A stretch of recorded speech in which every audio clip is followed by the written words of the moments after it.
Ada aja deh Mahkamah Agung. Masa upaya perbaikan bagi aturan pendirian rumah ibadah ditolak MA?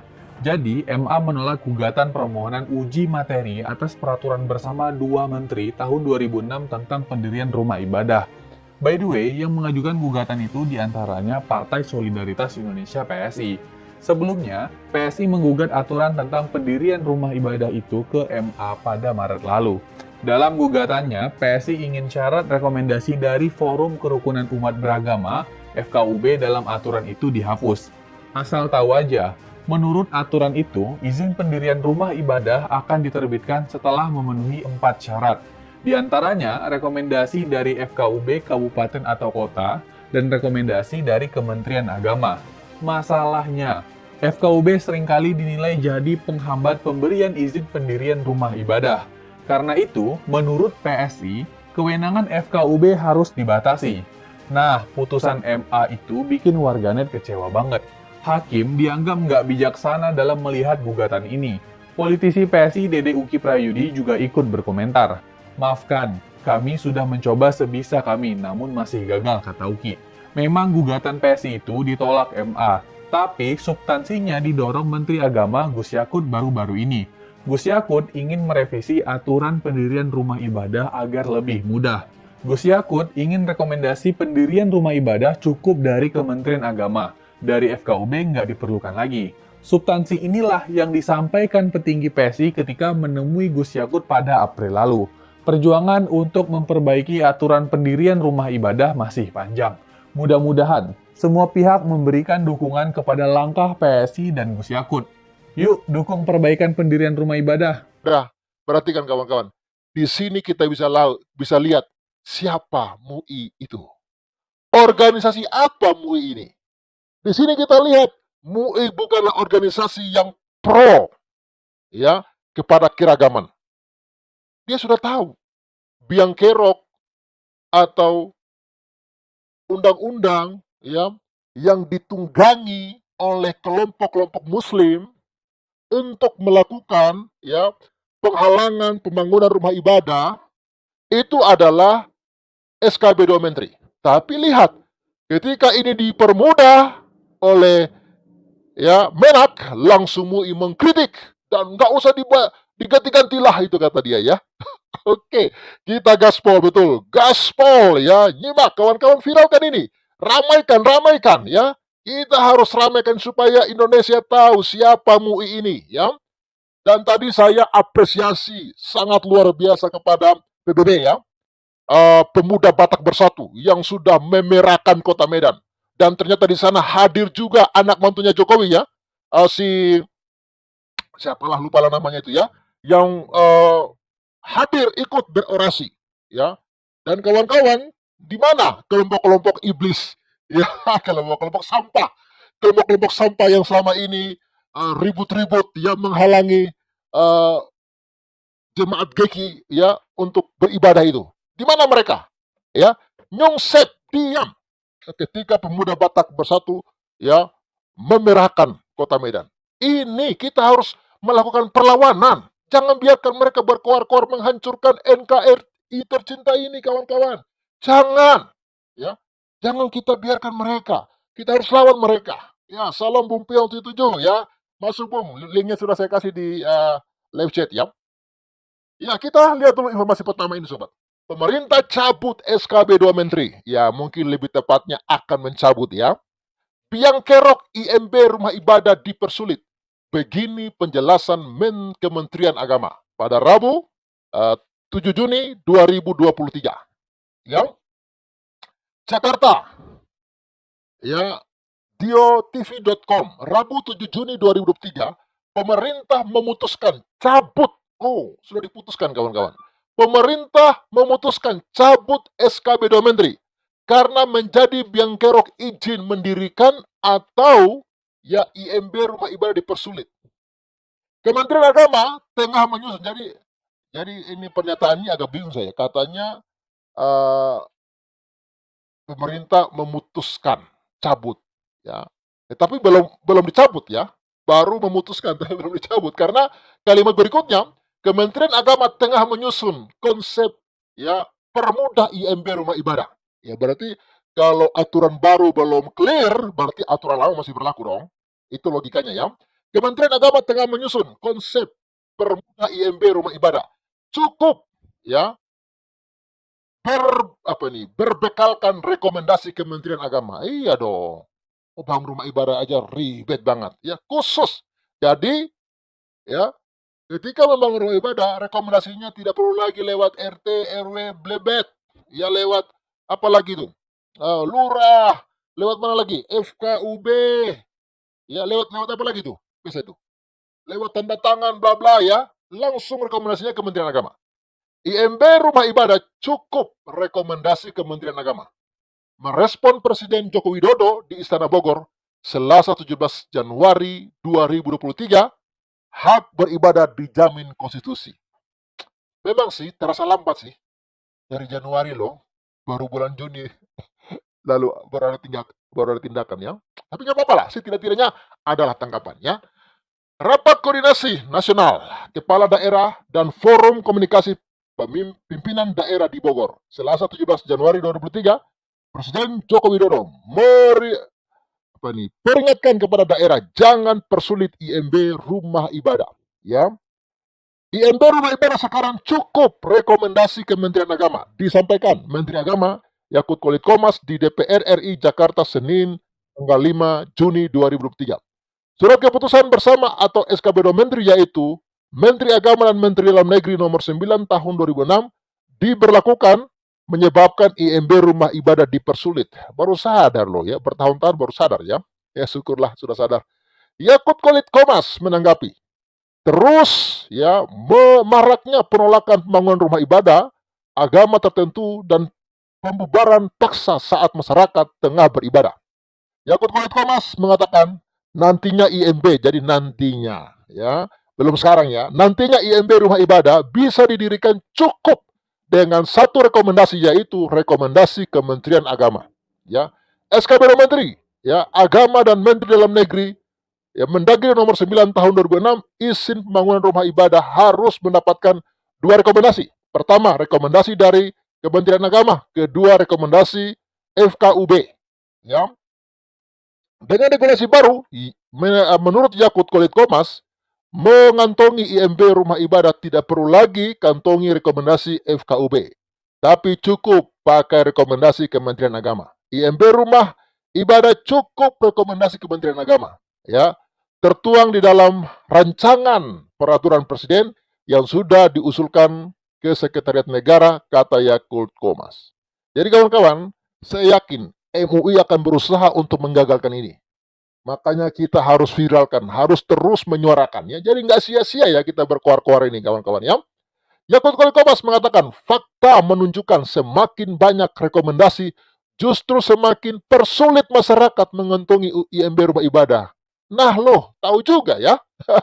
Jika nanti peraturan presiden tentang tata cara ya mengantongi IMB rumah ibadah sudah terbit, maka pemerintah cukup ya cabut SKB Menteri. Jadi cabutnya nanti ya ketika presiden ya sudah mensahkan ya.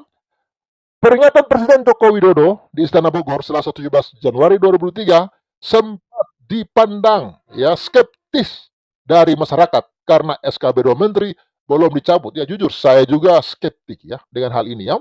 Tapi ya puji Tuhan lah sudah ada sedikit pergerakan lah. Tapi ya lagi-lagi kawan-kawan masih dalam rencana, belum diputuskan. Ya, artinya belum sah ya. Koalisi masyarakat sipil, ya pembela hak konstitusional, ya kebebasan beragama atau berkeyakinan, ya kompak KKB. Selasa petang 17 Januari 2023 menggelar konferensi pers. Kompak KKB menilai pernyataan Presiden Joko Widodo menyampaikan pesan kuat pemerintah daerah dan forum komunikasi pimpinan daerah, ya Forkompimda, untuk menjamin peribadatan seluruh warga negara dari latar belakang agama apapun, terutama agama minoritas sesuai dengan ketentuan konstitusi negara. Kompak KKB menilai Presiden Joko Widodo kurang cermat karena berbagai persoalan terkait dengan larangan peribadatan dan penolakan tempat ibadah. Salah satunya karena dampak dari peraturan yang tidak kompatibel dengan HAM seperti SKB Menteri tentang pendirian rumah ibadah. SKB Menteri dalam implementasinya sangat membatasi dan melahirkan praktik-praktik pembatasan ya kebebasan beragama ya berkeyakinan di Indonesia. Bahkan tak jarang mendorong terjadinya tindakan diskriminasi ya permusuhan sampai kekerasan, ujar Kompak KKB. Saya setuju ya. Lalu ya setara institusi Kompak KKB merupakan koalisi terdiri dari pertama ya kita nggak usah baca lah itu kawan-kawan. Kita lanjut saja pada intinya ini. Oke lah, kita sudah tahu inti persoalannya, ya. Dan bagian kedua, MUI. Apa urusan kau MUI? Menak ingin syarat bangunan tempat ibadah lebih simpel, MUI khawatir. Apa yang membuat Anda khawatir, MUI? Hah? Kok Anda pengen sekali negara ini ribut ya? Kamu kan sudah tahu IMB ini, apa namanya, SKB Menteri ini sudah dimanfaatkan dengan cara yang salah oleh kelompok-kelompok Islam tertentu. Ya kita vulgar aja bicara, nggak usah kita mau blood bleed oleh oknum ini. Nggak, langsung kelompok Islam tertentu. Ya itu fakta realita, nggak bisa dibantah lagi. Ya, ini ya Rabu 7 Juli 2023.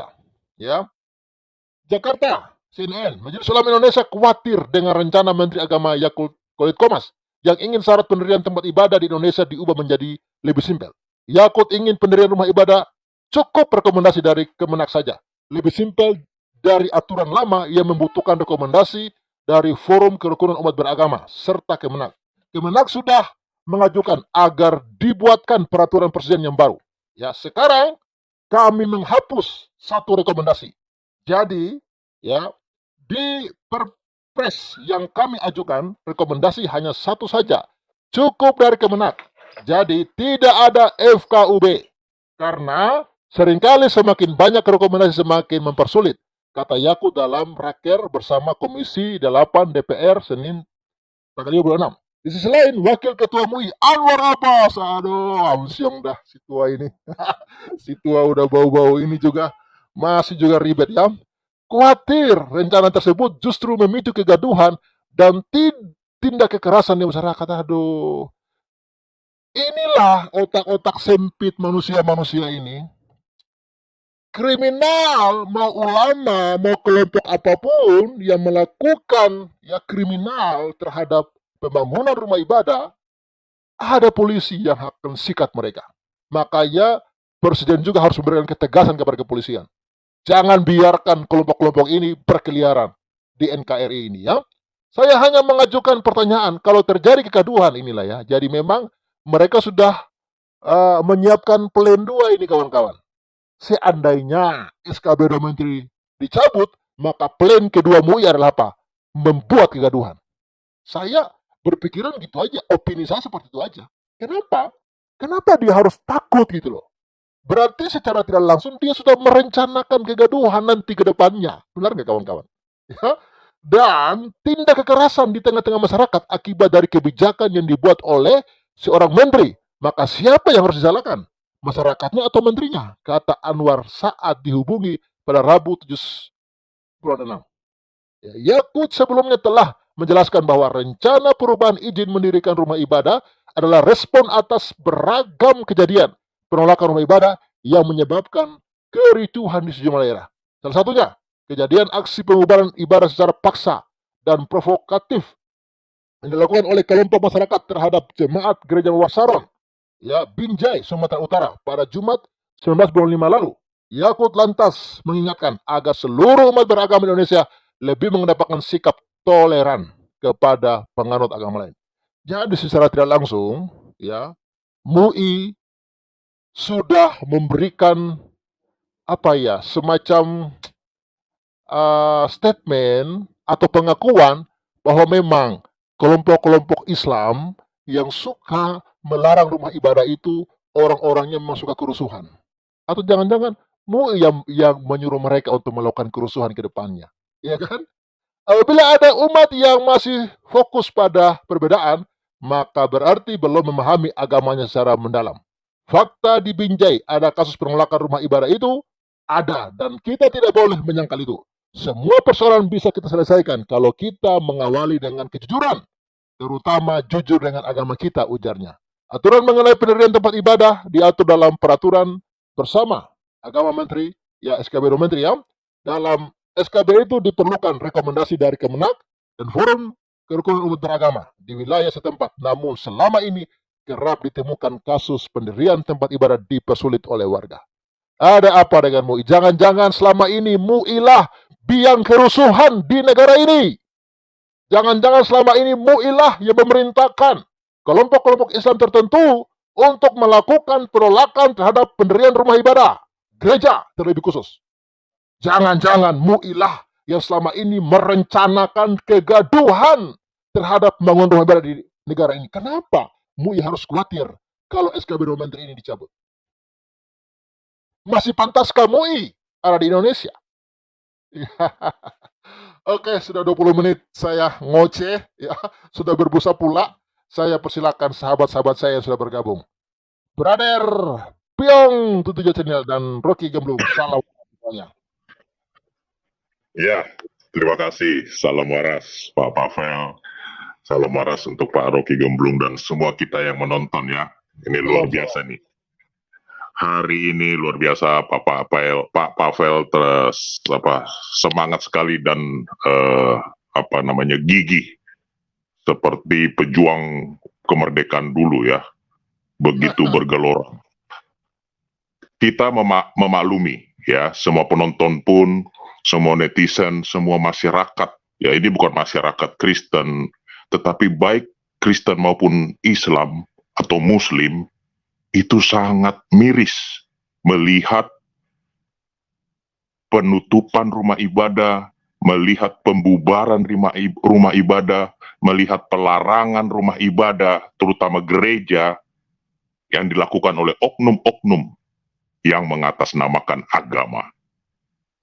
Ini sudah banyak beredar di TikTok juga, bahwa baik bukan Kristen saja yang mengutuk, dari Islam pun banyak yang sudah mengutuk ya pembubaran ibadah gereja, terutama yang baru-baru ini yang masih terus beredar dan masih beribadah itu yang di Medan ya, terhadap jemaat GKI atau apa, saya luruskan kalau salah. Dia dilarang beribadah di satu mall di Sujuya terhadap satu mall. Iya. Padahal Pak Pavel dan Pak Rocky dan semua penonton, kalau kita ke mall itu pasti ada musola. Jelas. Pasti ada musola. Ya, saya tidak tahu kalau ada masjid juga, yang pasti musola ada. Dan itu mereka lakukan kan sehari berapa kali. Kita tidak protes. Walaupun kami mendengar secara keras, kami tidak protes. Itulah bentuk kami menghargai perbedaan. Keren orang Kristen, keren pengikut Kristus. Keren. Apakah kami akan pindah agama mendengar itu tiap hari? Berapa kali? Tidak. Bahkan ada yang di samping rumah berdempetan. Tiap hari dia mendengarkan gitu orang Kristen. Apakah tergoda? Apakah dia berubah imannya? Tidak. Masa takut sama orang Kristen ibadah? 1 minggu sekali loh. Di gereja itu, di mall. Kalian sehari, saya tidak tahu, saya mau disebutkan berapa kali, secara kalian lah mau berapa kali sehari. Apakah ada protes dari pengunjung, dari masyarakat, dari dewan gereja, dari orang-orang di sekitar itu yang beragama Kristen? Kok mall bisa dijadikan tempat ibadah? Masa sama orang Kristen 1 kali 1 minggu? Kalian ketakutan. Kenapa kalian lemah imannya? Kenapa? Ada apa dengan kalian? Kenapa kalian takut banyak orang pindah ke Kristen gara-gara ibadah? Tidak. Yang pindah ke Kristen itu karena dia melihat terang. Dia sudah melihat capek di kegelapan. Dia melihat secercah cahaya menyinari kehidupannya, itulah dia mulai bangkit dan dia mulai melihat terang itu, yaitu Kristus. Bukan dari tempat ibadah, banyak-banyak tempat ibadah. Kalau kita lihat di Amerika, di luar negeri, di Eropa atau di mana, malah tempat-tempat ibadah itu kosong. Makanya pemerintah pening. Kok banyak orang tidak ibadah? Lo di sini orang mau ibadah, kalian malah nolak tempatnya. Coba berpikir waras, saudaraku, ya, tolonglah. Agama itu betul, kalian memang membela agama, tapi proporsionalkan itu ke dalam tempat yang wajar. Orang mau beribadah ke Tuhan, mau menyembah Tuhan, kok dilarang? Harus ada perizinan dari RT RW, harus ada dari masyarakat setempat. Lah kalian kalau bangun tempat ibadah kalian, izin nggak sama kami? Lah kagak. Tiba-tiba udah berdiri, udah tinggal peresmian. Lah kagak. Apakah kita marah, demo, bikin spanduk, teriak-teriak, bawa-bawa nama Tuhan? Tidak. Semoga yang Islam yang sadar, Islam yang moderat, itu boleh melihat, mencelikkan matanya. Ternyata Kristen ini luar biasa. Kristen ini keren. Dia tidak mengajarkan agama, tetapi dia mengajarkan kasih. Ini yang membuat muak ya masyarakat, bukan saja kekristenan, tetapi masyarakat Islam yang waras, Islam yang modern, moderat, itu muak terhadap pembubaran ataupun penolakan izin. Setiap tahun itu Pak Pavel, kalau kita bisa hitung, berapa kali terjadi penolakan, berapa kali terjadi pelarangan, berapa kali terjadi pembubaran tempat ibadah atau pembubaran ibadah. Setiap bulan beritanya ada Pak Piong, setiap bulan. Setiap bulan ada. Adakah coba kita lihat setiap bulan? Setahun aja kita lihat pembubaran masjid, pelarangan ibadah masjid, orang lagi ibadah di masjid dilarang oleh masyarakat Kristen di demo. Ada nggak dalam 2 tahun Anda dengar? Tidak ada. Ini bukti kekristenan itu lebih unggul bagi kami. Kalau kami lihat ini, kami makin percaya bahwa memang iman kekristenan itu luar biasa keren. Kristus mengajarkan keren. Jadi ini bumerang buat mereka ya saudaraku semua. Ini bumerang buat mereka dan pasti lama-lama muak terhadap perbuatan-perbuatan oknum-oknum ini. Dan termasuk Menteri Agama muak. Kok ini terus terjadi? Nah, seharusnya memang harus ada ketegasan ya dari pemerintah. Kita sudah dengar di DPRD Surabaya, Pak Pavel kalau salah dibetulkan, bahwa mereka akan menerbitkan peraturan daerah yang mencoba melarang orang beribadah ya ke gereja atau kemanapun, ataupun mengganggu rumah ibadah atau apalah saya tidak tahu, akan dipidana selama 2 tahun. Mereka akan terbitkan itu peraturan. Itu keren. Jadi kita ini ya minoritas, tidak cuman statement, tidak cuman, tapi butuh tindakan. Buat peraturan. Siapa yang melarang, mengganggu rumah ibadah, menolak pendirian rumah ibadah, itu harus dihukum pidana. Itu Surabaya kalau nggak salah ya, coba dibetulkan. Itu keren, itu sudah mulai keren DPRD-nya. Jadi kita harap ini sampai ke pusat. Ya, kita coba lihat ini sedikit menyerempet kepada pemilu mendatang. Coba kita lihat partai-partai mana yang memang memperjuangkan pengkriminalisasikan terhadap ajaran agama ataupun rumah ibadat, yang memperjuangkan. Itu yang harus kita perhatikan benar. Karena memang di tangan mereka lah nanti harapan kita ya dari kekristenan untuk melihat secercah cahaya bagi kebebasan beragama. Jadi mengenai MUI Pak Pavel, kita sudah lihat sama tahu ya, apalagi dengan orang ini yang bolak-balik selalu bikin kontroversi, kita sudah paham ya, pasti lama-lama orang juga muak ya terhadap model-model seperti ini. FKUB. Apakah itu dibutuhkan, Pak Papel? Tidak. Adanya FKUB itu kan mungkin ingin ada kedamaian terhadap kerukunan umat beragama. Buktinya apa? Modus, Malah Pak. FKB itu modus, modus. Malah makin marak pembubaran ibadah, penolakan ibadah gereja ataupun di mall, malah makin marak. Ini yang benar-benar harus dipikirkan. Ya tadi Pak Papel bilang MUI dipikirkan, apakah ini bermanfaat FKUB? Ini kan kerukunan umat beragama. Kalau sudah ada penolakan, sudah ada demo, itu kan bukan kerukunan. Cobalah berpikir waras ya. Jadi saya setuju dengan Menteri Agama, cuman tinggal di action aja, dieksekusi. Jangan hanya sebatas wacana, tapi tidak ada eksekusi. Iya, itu aja Pak Papel biar mengantri karena sudah banyak. Iya, saya setuju ya. FKUB itu nggak usah lagi lah minta izin. Kan Forum Kerukunan Umat Beragama seharusnya otomatis 100% menyetujui pembangunan rumah ibadah apapun. Oh, kok malah bermasalahnya di FKUB? Kan ngaco ini.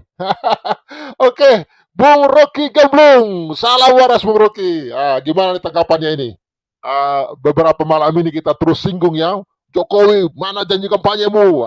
Mudah-mudahan lah ini menjadi terang benderang Bung Rocky. Silakan Bung Rocky. Salam waras Bro Papel dan rekan-rekan. Dan salam tidak waras bagi UMI dan FKUB. Sekali lagi, saya ucapkan salam waras bagi kita semua. Dan salam tidak waras bagi MUI dan FKUB.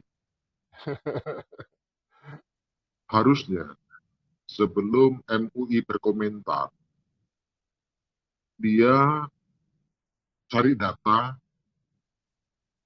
yang terjadi pra SKB 2 Menteri dan pasca SKB 2 Menteri. Apakah sebelum terbit SKB 2 Menteri terjadi pergolakan atau persekusi terhadap umat-umat, antar umat, persekusi antar umat lah. Mau itu umat Islam yang dipersekusi, mau umat Kristen atau Hindu atau Buddha, Konghucu yang dipersekusi. Semua umat. Apakah ada persekusi terhadap umat yang mau beribadah atau umat yang mau mendirikan tempat ibadah? Ya saya nggak tahu motif zaman SBY menerbitkan SKB 2 Menteri itu.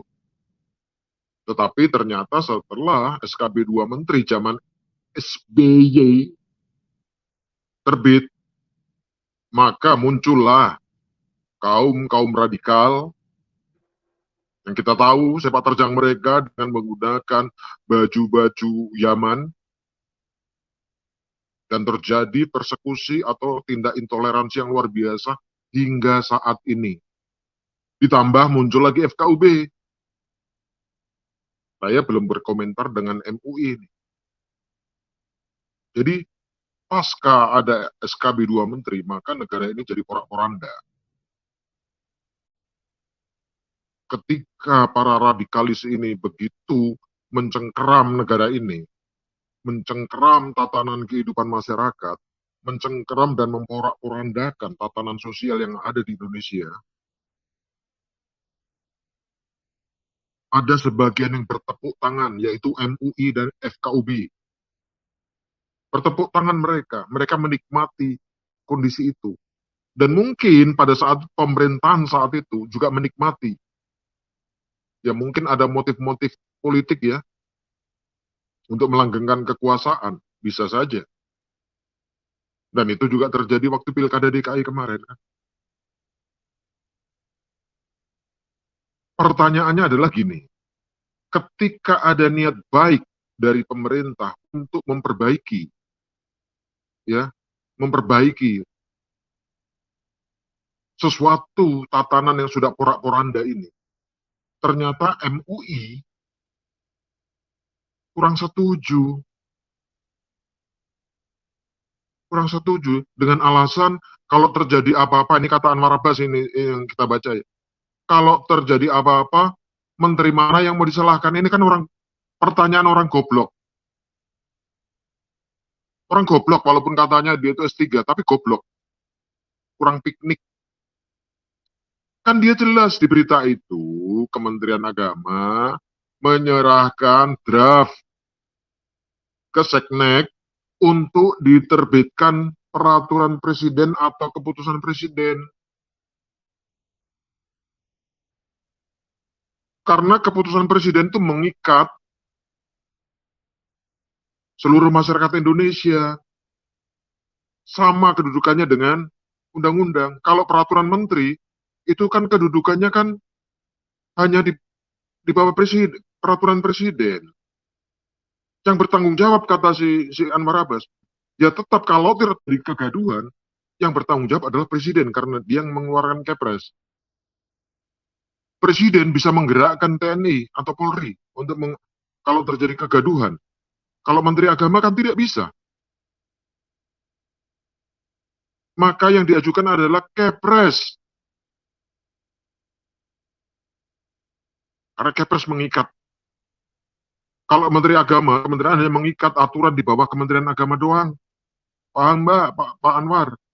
Anda katanya doktor ya, kalau nggak salah, atau profesor, nggak tahu lah profesor dari mana ini. Tapi ternyata cara berpikir, aduh, masih pas-pasan lah. Kemudian ketika ada pengurus MUI, ditangkap Densus 88, nah, kemana suara MUI? Kemana Anwar Abbas suaranya? Atau mungkin Anwar Abbas ketika ada pengurus MUI, ditangkap Densus 88, Anwar Abbas sedang naik onta. Kenapa untuk hal-hal yang menjadikan bangsa ini lebih maju, mereka menolak? Kenapa? Tapi kenapa ketika hal-hal yang merusak, mereka begitu setuju dan menikmati? Ini perlu dipertanyakan. Yang anehnya, mereka tak tahu diri. MUI, FKUB, itu kan hanya sebatas ormas. Bukan lembaga birokrasi yang diakui oleh undang-undang. Yang hidupnya dibiayai oleh APBN. Memang sih dari APBN ada sodakoh, kemui atau ormas-ormas lain itu biasanya ada, tapi sifatnya bukan masuk dalam anggaran belanja negara, tetapi hanya sebatas sodakoh. Tetapi herannya MUI kadang FKUB juga merasa dirinya lebih tinggi dari lembaga-lembaga struktural. Ini satu keanehan yang luar biasa. Dan itu didiamkan bertahun-tahun sehingga mereka makin besar kepala. MUI selama ini merasa mereka adalah satu negara dalam negara. Tidak bisa tersentuh. Bahkan kalau perlu mereka selalu bikin recok bangsa ini aja. Bikin recok. Memang ada sih pertanyaannya, apakah ada produk MUI yang betul-betul bisa dinikmati oleh seluruh rakyat Indonesia? Ada nggak produknya? Ada nggak? Yang ada adalah kekacauan terus. Menimbulkan permusuhan terus. Saya setuju tadi statement. Jangan-jangan tindak kekerasan, tindak intoleransi, dalangnya, provokatornya, atau otak di belakang itu ya mereka ini. Bisa jadi. Mereka ya MUI, FKUB itu ingin bangsa ini tetap terpuruk dalam kebodohan. Memang mereka ingin rakyat Indonesia bangkit menjadi cerdas, mereka nggak mau. Karena kalau bangsa Indonesia cerdas, saya tidak melihat agama apapun, saya berbicara tentang rakyat Indonesia kalau cerdas, maka pengurus-pengurus model ormas-ormas kayak gini itu, mereka tidak bisa hidup dalam zona nyaman lagi. Mereka nggak bisa lagi hidup dengan zona nyaman. Mereka selama ini kan melakukan gertak-gertak terus kan, menggertak. Termasuk ada lemari kulkas pakai sertifikasi halal, kipas angin pakai sertifikasi halal. Itu kan karena gertakan. Sehingga produsen-produsen supaya produknya aman, mereka bisa tenang bekerja, mencari uang, mencari keuntungan, memberikan lapangan kerja bagi masyarakat Indonesia. Mereka mengikuti aturan-aturan yang tidak masuk akal dan aturan-aturan yang tidak diatur dalam tata perundangan. Hanya di Indonesia, di dunia ini, produk kulkas bersertifikasi halal. Halal bro, halal. Lol, lol, lol. Iya, kan jadi otak balel kita nih kalau mengakui bahwa kulkas bisa bersertifikasi halal, kita sama dengan bahlul. Kipas angin sertifikasi halal.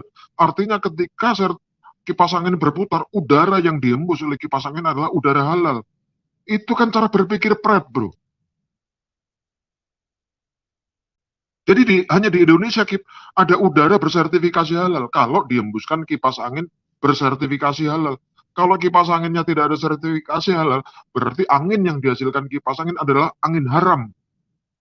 Logika cerdas seperti itu. Maka tadi saya bilang, salam waras bagi kita semua. Dan salam tidak waras bagi mereka. Dan mereka menginginkan negara ini, rakyat ini tetap tidak waras. Bagaimana mereka bernarasi, ya, mengkritik, dan selalu menyanggah, menolak apapun kebijakan pemerintah yang tujuannya untuk mensejahterakan rakyat. Apapun. Semua disalahkan. Nggak ada yang benar di mata mereka ini. Bangsa ini. Atau pemerintah ini nggak ada yang benar. Bahkan itu pernah dalam satu simposium itu Anwar Abbas dengan lantang walaupun dengan data-data bahlul mengkritik pemerintahan Jokowi. Salah itu termasuk mengkritik tentang utang negara. Padahal data yang dibawa oleh si bahlul ini data-data bahlul semua. Tapi mereka tanpa rasa malu, bro. Nggak malu sama sekali. Ini udah tua, bah. Udah tua. Tapi kita lihatlah, mereka tuh bergelar doktor loh, bro. Doktor. Tapi cara berpikirnya ternyata balul semua.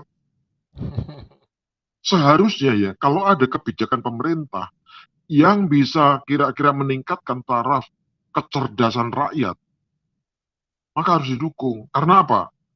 Ketika SKB 2 Menteri dicabut dan diganti dengan yang lebih manusiawi, lebih proporsional, maka itu memberikan pembelajaran bagi semua kaum, semua umat, untuk melihat sesuatu dengan kacamata nasional, bukan kacamata agama lagi.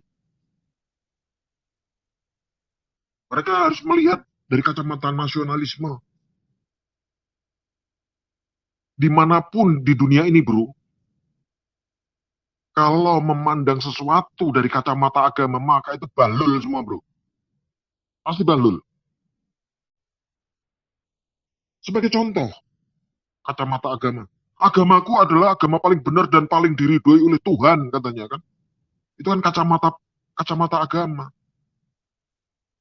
Nah kalau dibantah loh, kalau agamamu agama paling benar, paling diridhoi Tuhan, kok umat agamamu kok perang terus, bunuh-bunuhan terus? Iya kan?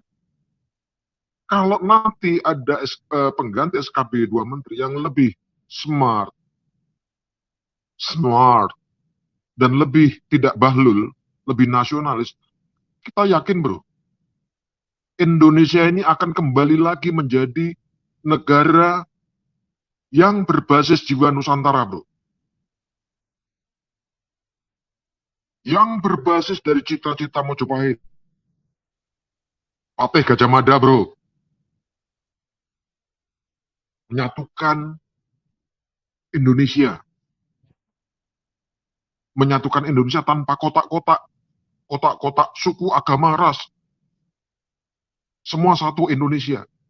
Tetapi ada sekelompok bahlul ini, bro, yang mencoba menerapkan atau mendesak atau memaksakan kehendaknya supaya bangsa ini terpecah.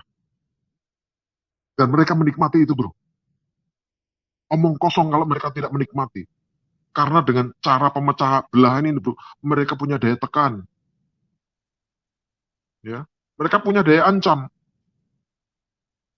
Wow, kalau perusahaan nanti melarang pegawainya menggunakan simbol-simbol agama lain, demo, tutup. Ya kita lihat kan waktu di mal-mal waktu Natal, padahal banyak toko-toko menghias tokonya dengan pernak-pernik Natal atau pegawainya pakai pernak-pernik Natal yang tidak ada hubungannya dengan agama di demo, bro. Padahal itu tujuan bisnis, menarik perhatian masyarakat. Ya sama, mereka menolak sekarang ini ada ibadah di mall. Salahnya siapa? Salahnya di mana ibadah? Jangankan di mall, di rumah aja mereka tolak terus. Lip service saja mereka mengatakan kami itu cinta damai. Kami adalah agama cinta damai. Itu hanya lip service yang keluar dari mulut-mulut si Bahlul yang sekarang lagi punya merasa ya, tanda kutip merasa dirinya punya kuasa.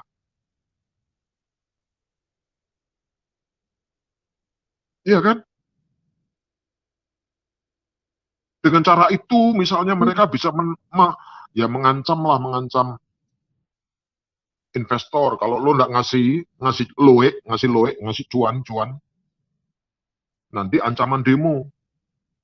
Demonya nanti kita larikan demo agama, walaupun di dalam peristiwa itu tidak ada urusan agama. Nanti disetting lah. Ya kayak kemarin kan, tersangka penipuan tiket konser Coldplay pakai jilbab.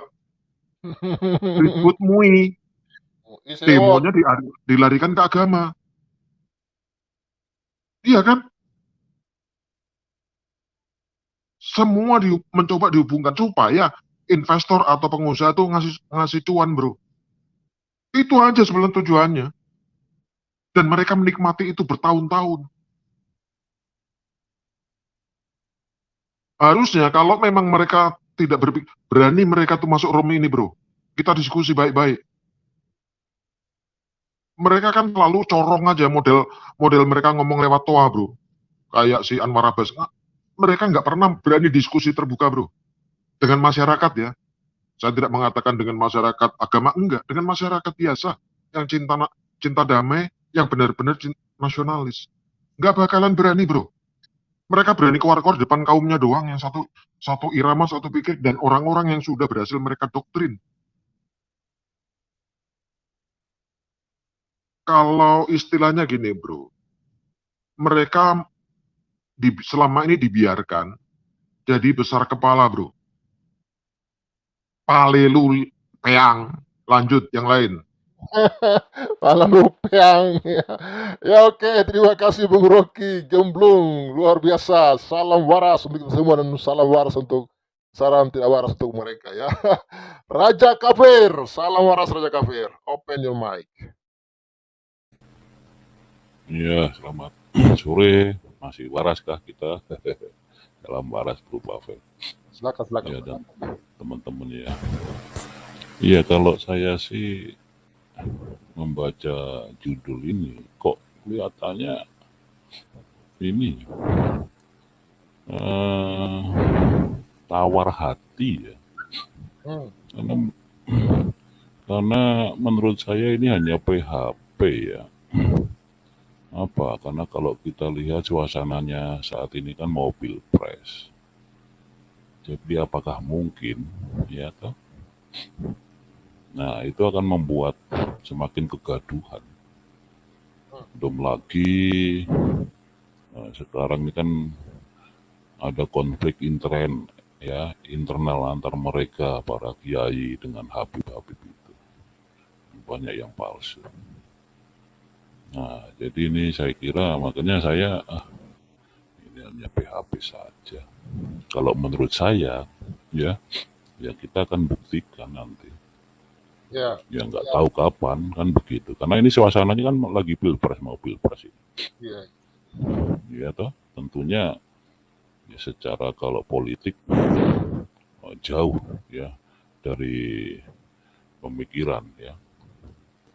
Nah, tentunya ya kalau kita minta pendapat setuju atau tidak ya kita setujulah pembubaran FKP. Kalau perlu ya MUI sekalian dibubarkan. Nah jadi tapi itu ranah mereka ya. Jadi apa tujuan mungkin yang saya pandang Yakut ini, menteri ini, ada wacana untuk membubarkan FKP 2 menteri untuk mempermudah pembangunan gereja. Benak saya, apakah ada kepentingan untuk pribadinya, ataukah jangan-jangan dengan nanti dipermudah pembangunan gereja, karena ada kasus warganya sholat di depan gereja, di halaman gereja di Medan, mungkin mau disediakan banyak gereja dibangun biar nanti pada pindah apa ya, untuk sholat di depan gereja, tidak di masjid lagi. Nah ini kan jadi hal-hal yang aneh ya, memang bingung kita menghadapi mereka ini. Ya, jadi memang kita ini aja Bro Pavel, kita lihat ya.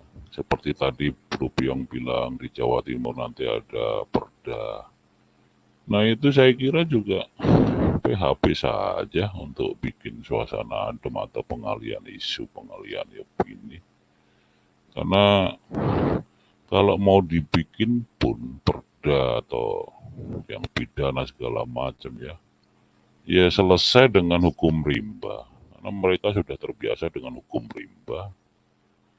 Jadi mereka ini, MUI ini kalau kita melihat, ini seperti orang-orang Farisi yang pindah ke Indonesia. Ini Sanhedrin pindah ke Indonesia, Pak Pavel. Iya kan, kelompok-kelompok yang menyalibkan Tuhan Yesus. Nah, jadi mereka pindah ke Indonesia yang menguasai, dibilang tadi, negara di dalam agama. Tidak negara di dalam negara. Jadi yang keinginannya menjadi teokrasi ya. Nah ini kalau sudah jadi negara agama, mereka lah yang berkuasa itu. Karena segala, kalau kita melihat segala penghukuman, ya, orang-orang itu, ya kaum Sanhedrin lah ya, kalau di Israel sana yang menentukan yang salah, yang tidak salah bisa dipersalahkan, yang menentukan penghukuman, nah itu mereka. Nah ini pindah ke Indonesia. Nah inilah yang harus memang ada perimbangan untuk selalu kita suarakan ya. Ya walaupun tidak begitu terdengar secara ini, tapi paling tidak ada percikan-percikan lah ya, supaya mereka juga merasa gatal gitu ya. Jadi saya setuju Bro Pavel selalu konsisten ya menyuarakan ini. Karena apa? Memang Indonesia ini kan tidak dibangun oleh satu agama. Nah jadi sebetulnya kesalahan mereka ini karena mereka hidup untuk agama. Itu kesalahan mereka. Harusnya agama itu untuk hidup. Nah, kalau hidup untuk agama repot, semua serba haram, semua serba haram. Nah itulah. Jadi inilah yang harus kita bangun, kita buka pola pikir mereka supaya mereka ini menjadi cerdas. Saya yakin kalau mereka cerdas, karena selama ini kan yang akar rumput ini kan hanya menjadi pusat ini ya, pembohongan, sasaran pembohongan mereka untuk mengeruk keuntungan. Nah sekarang sudah zaman digital ya, sudah bisa membuat apa, kita mencari sendiri sumber-sumber ya yang bisa dipercaya. Nah kita selalu bukakan aja semua itu. Jadi mereka supaya terbuka matanya, karena selama ini sudah tercuci otak, sudah dibohongi, jadi susah mau keluar dari situ itu. Kemudian caranya dikekang mereka, dikekang, walau keluar dimusuhi sendiri, tidak disolatkan kalau mati dan sebagainya. Inilah cara-cara mereka. Bahkan kita pun ya, kita pun demikian, untuk menghambat kita mereka cara-caranya begitu, ya, melarang. Jelas-jelas orang beribadah itu tujuannya untuk masing-masing pribadi, ya, kepada pencipta. Kenapa bisa melarang mereka? Cara-cara mereka begitu, apalagi kalau lihat berapologet itu. Mereka tidak akan bisa mengalahkan Alkitab firman Tuhan. Caranya ya mereka menghujat. Nanti kalau menghujat, kita apologet kita tergelincir, mereka laporkan. Nah, jadi itu cara-cara mereka. Ya sudah seperti inilah kalau kita melihat bagaimana orang Farisi, ahli Taurat, Sanhedrin itu memberi pertanyaan kepada Tuhan Yesus hanya untuk mau menjebak, mencari kesalahannya. Jadi itu Pak Pavel dari saya, semoga apa yang dinyatakan oleh Menteri Agama ya kita ikuti terus, ya, walaupun saat ini saya masih menganggap ini PHP karena situasinya juga tidak memungkinkan, ya, kalau dia mau mencabut SK2 Menteri dalam waktu dekat. Terima kasih, Tuhan Yesus memberkati Pak Pavel dan kawan-kawan. Ya, kita sih berharap begini, Pak. Berharap ya sebelum Pak Jokowi turun, ya segeralah ya sahkan, ya, supaya negara ini ya ke depan ya para radikalis ini bisa bungkam lah setidak-tidaknya. Kalau mereka masih nggak bungkam, ya polisi hajar aja mereka, ya kan? Oke, terima kasih Bung Raja Kafir. Kita lanjut. Silakan Bung Nimrod. Iya, salam sadar Pak Pavel. Salam waras, salam waras, salam sadar. Salam waras, ya. Menanggapi apa ya? SKB 2 Menteri gitu ya. Ya, yang akan dicabut oleh pemerintah, tapi MUI nggak terima dicabut. Iya. Iya, kita yang minoritas ini memang terkadang bingung melihat tingkah laku atau pola pikir gitu ya, yang mayoritas ini gitu. Karena begini Pak Pavel kan, tempat ibadah itu kan membuat orang yang jahat itu kan bisa jadi baik gitu kan. Nah, apakah mayoritas ini nggak senang melihat orang Kristen ini menjadi baik gitu kan? Itu dulu yang saya pikirkan gitu. Apakah mereka nggak senang ya? Atau mereka senang orang Kristen ini jahat semua gitu? Nanti kan bahaya juga bagi mereka kan kalau apalagi misalnya orang Batak dulu, waduh Pak Papel, kalau cerita masa lalu, orang Batak bagaimana, orang Papua bagaimana, masa lalunya gitu kan. Apakah mereka senang begitu orang mayoritas ini melihat seperti itu gitu. Kan ini lucu juga gitu. Tempat ibadah itu membuat orang yang brengsek gitu, yang jahat itu bisa menjadi baik gitu. Ya seharusnya didukung gitu kan, supaya orang Kristen ini menjadi baik gitu. Jangan malah menutup seolah-olah mereka nggak senang gitu, orang Kristen ini baik gitu. Nah ini, jadi kan serba salah. Jadi pola pikir mereka ini bagaimana kalau menurut saya gitu kan. Jadi yang mau mereka itu bagaimana sekarang? Apakah mereka mau orang Kristen itu kembali ke apa ya, kegelapannya dulu gitu ya?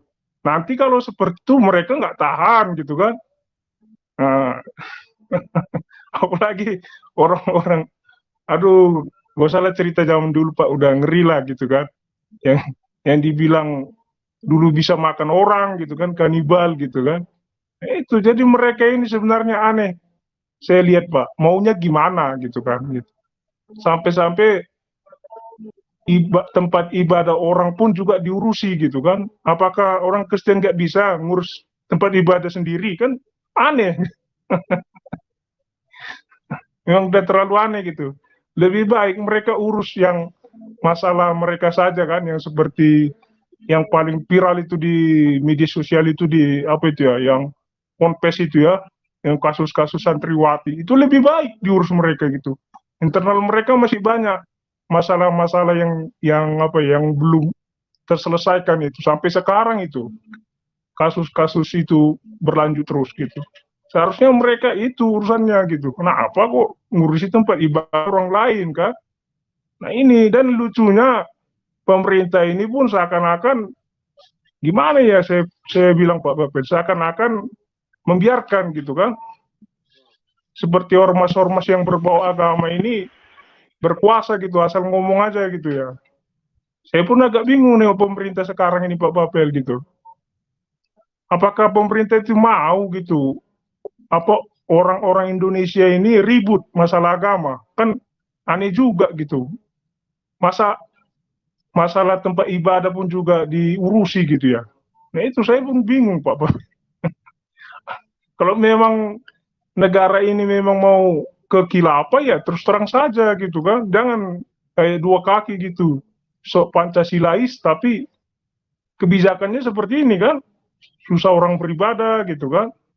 Tapi ujung-ujungnya bilang apa Pancasila gitu. Ya terus terang saja kalau nggak ada Pancasila, mana mau orang mau gabung gitu. Mana ada orang suku-suku lain gabung ke Indonesia ini gitu. Nah itu Pak, jadi yang saya pikirkan gitu Pak, kenapa sih pemerintah ini tidak ada sikap tegasnya itu Pak Papel gitu. Kalau pemerintah ini bisa tegas, jangankan ormas gitu ya, teroris saja pun bisa gitu. Ormas terlalu kecil gitu. Nah itu dulu Pak Papel dari saya. Baik. Oke, terima kasih Bung Nimrod ya. Kita tunggu sajalah aksi pemerintah ini benar-benar akan direalisasikan atau ini hanya sekedar ya hiburan belaka ya. Oke, Bung Piong, kalau ada closing silakan. Bung Rocky juga nanti bisa kasih closing statement, silakan Bung. Iya, baik Pak Pavel, saya mungkin sedikit aja. Jadi saya mungkin tadi sejenak merenung ya, apa sih sebenarnya yang ditakutkan gitu loh. Nah, mungkin pemikiran saya ya, saya menduga kalau mereka ini kan, jika mereka ada ceramah, ya kan pasti dia tidak akan apa ya, misalnya di masjid ya, tidak elegan kalau tidak bawa-bawa Bible, ya tidak bawa Alkitab. Ya di dalamnya ada ayat-ayat ataupun nabi-nabi di dalam Alkitab itu kan kadang-kadang mereka menyinggung. Ya kalau menyinggung saja sih nggak apa-apa, tapi kalau sudah memelesetkan, ini kan yang sangat prihatin. Nah saya menduga itu dia pikirkan seperti yang mungkin kebanyakan mereka lakukan gitu setiap ibadah pada saat momen-momen ibadah. Ada ceramah-ceramah yang menyerempet ke ajaran lain. Nah, kalau di kekristenan kan kita tidak, saya hampir tidak lihat Pak Pavel ya, kalau ibadah itu nyinggung-nyinggung nabi orang atau agama orang. Ya di kekristenan ya, kalau lagi di gereja, itu jarang gitu saya lihat. Kita di gereja itu fokus kepada Tuhan kita sendiri. Iya. Ibadah kepada Yesus. Kita dengan roh, khusyuk beribadah, tidak mikirin kalaupun pendeta khotbah itu tidak ada. Ada nabi di sana, nabi di sini, ajaran di sana, teriak-teriak, itu tidak ada loh. Ya mungkin satu-satu ya nyerempet sedikit terus balik lagi ke firman, membedakan saja. Tapi tidak secara langsung menyatakan bahwa ini dari agama itu. Itu saya jarang dengar itu Pak Pavel. Mungkin itu yang ditakutkan jika banyak gereja muncul, mungkin banyak terbongkar ajaran mereka ini. Itu yang ditakutkan. Mungkin ini pemikiran saya, dugaan saya. Ketakutan bahwa di gereja itu nanti akan mengupas ajaran-ajaran dari tetangga ini, RT 6. Sehingga makin berkuranglah. Makin iman dari RT 6 ini makin tergerus. Ataupun mungkin ya makin dikuatkan iman orang Kristen karena adanya banyak gereja dan membahas tentang ajaran RT 6. Itu mungkin menurut saya yang ditakutkan sehingga iman orang Kristen ini kuat-kuat karena dibongkar di dalam gereja. Mungkin itu yang dugaan saya. Kok sampai takut dalam pendirian rumah ibadah?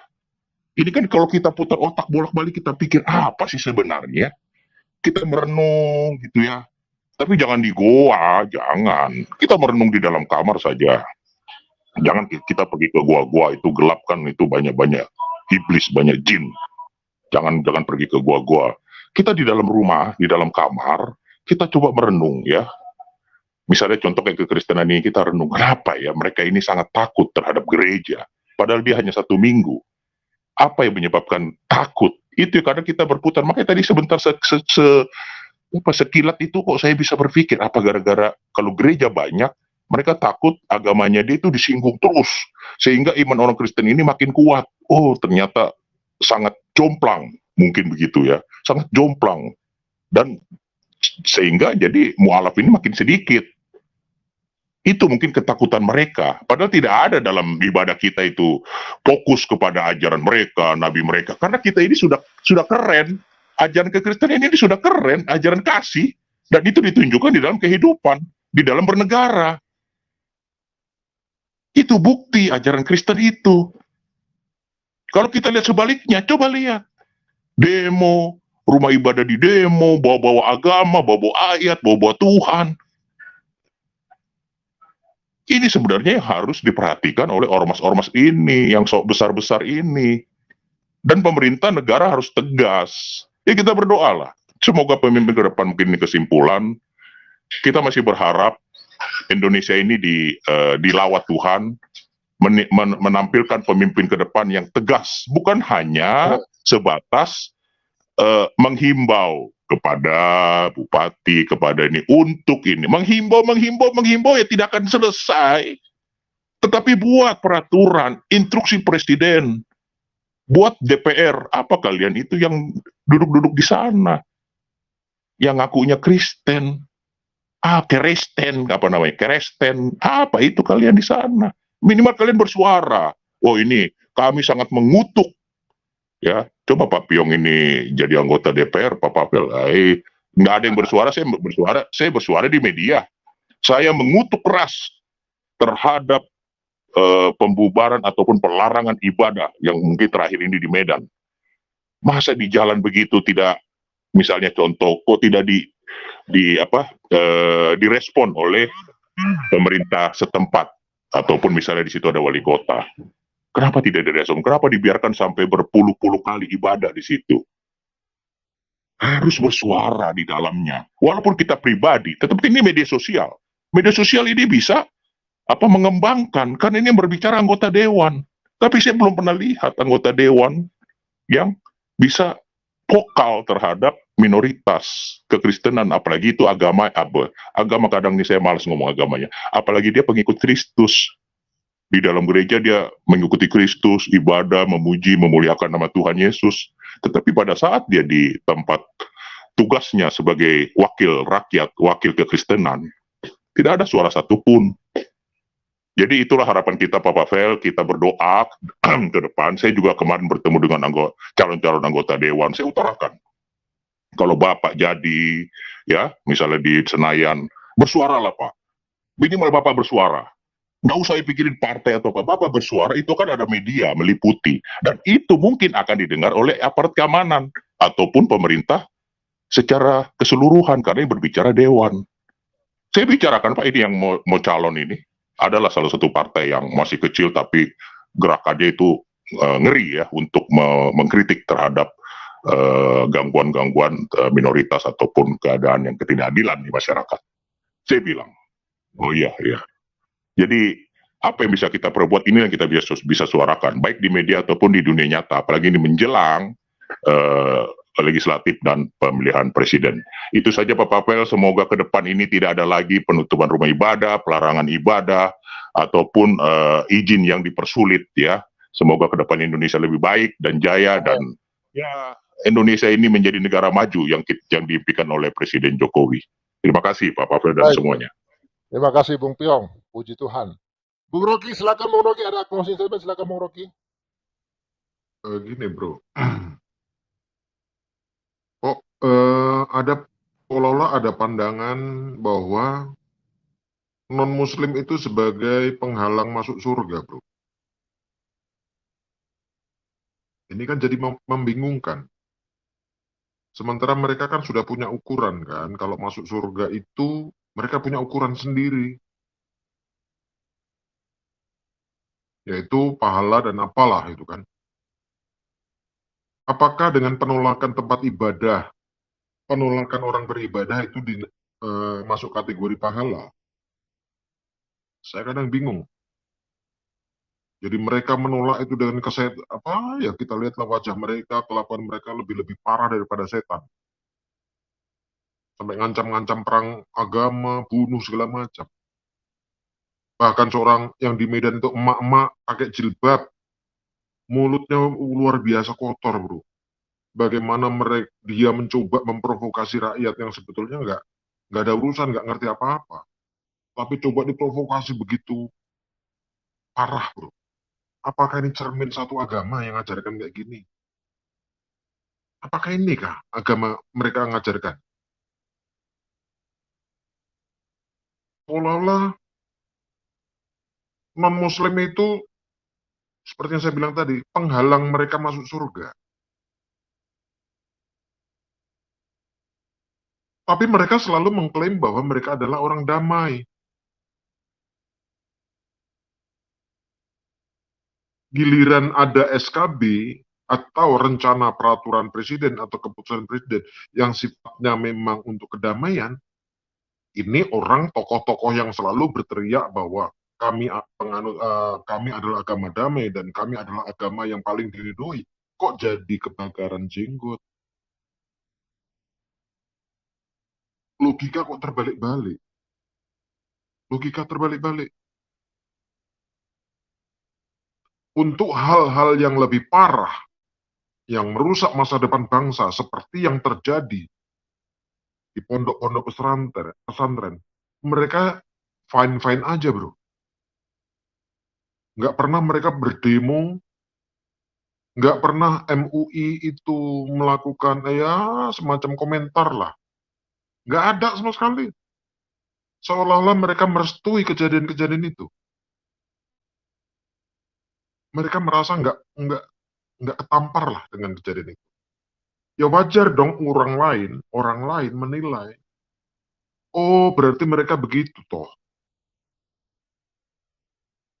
Jadi hal-hal yang merusak masa depan bangsa itu ternyata menjadi halal. Inilah doktrin-doktrin pembodohan yang selama ini terus-menerus dijejalkan kepada rakyat. Rakyat yang dibawa demo itu kan sebetulnya nggak ngerti apa-apa. Jujur aja, mereka nggak ngerti apa-apa. Ya mungkin mereka karena dibayar, kasih nasi bungkus. Pokoknya suruh teriak.